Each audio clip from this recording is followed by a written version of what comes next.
Now to the woman who was a victim of Jeffrey Epstein. She's telling her story publicly for the first time as lawmakers in Capitol Hill push for the release of all the files on Epstein. ABC News Live Prime anchor Linsey Davis is in Washington with that story. Good morning, Linsey. Hey, good morning again, George. Her statements to the FBI are credited with helping to put Jeffrey Epstein behind bars. Marina Lacerda details years of abuse at the hands of Epstein, starting right after she turned 14. Now 37, she talks about her ongoing trauma and why she is imploring lawmakers to make all the Epstein files public. Until now, Marina Lacerda was known publicly only as minor victim number 1 in 2019 court documents. But now she's speaking out for the first time about her experience at the hands of Jeffrey Epstein. Her cooperation with the FBI was key to putting the sex offender behind bars. She says she was just 14 years old and living in a broken home in New York City when a friend brought her to meet Epstein to give him a massage.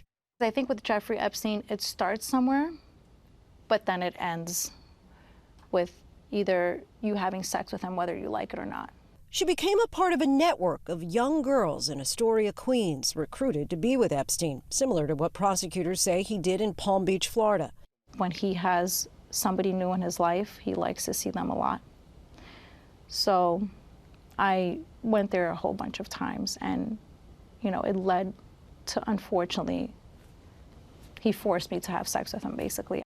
Lacerda says she was paid thousands of dollars and that as a young immigrant from Brazil, she says she believed being associated with a financier could lead to better opportunities. It never happened, obviously, you know, because it came to a point when I was, I'd say 16 and a half or 17. He didn't want me anymore. He was just like, you're too old. He said that? He's like, you're too old. I don't want you anymore. Epstein was arrested in 2019 and charged with conspiracy and child sex trafficking, but died by suicide a month later while in custody awaiting trial. To your knowledge, you never came across other adults who may have thought, it's really strange that there's this 14-year-old girl here. We had the secretary, right, that would give me money if I needed. At times, I would pass by his office. His driver, or I guess his bodyguard, I don't know who he was, he delivered furniture to the house. The maids sometimes would be there. I would be hanging out in the kitchen. In 2008, during the FBI's first investigation of Epstein, agents arrived at her door. I was living with, you know, roommates that were like around my age, 17, 18 at the time.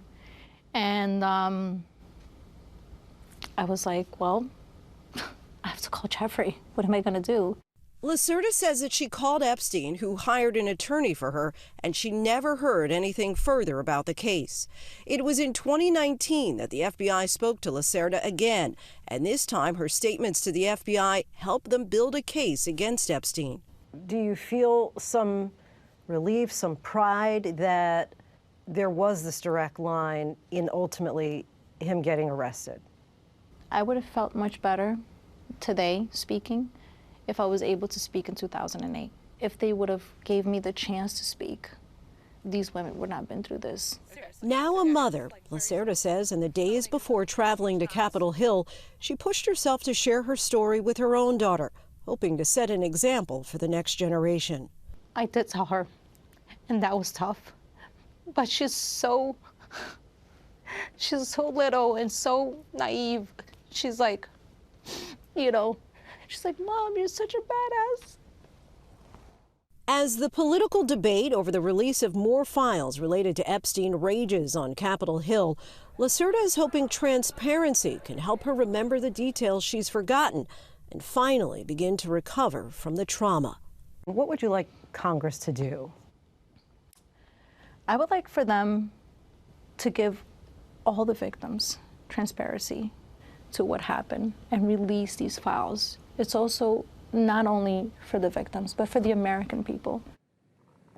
Several lawmakers are holding a press conference later today with multiple Epstein survivors, some of whom have never spoken publicly before. Speaker Johnson says the GOP is committed to transparency, which is exactly what Lacerda says she wants. We'll have more of her heartbreaking story tonight on ABC News Live Prime at 7 p.m. Eastern, guys. All right, Linsey, our thanks to you.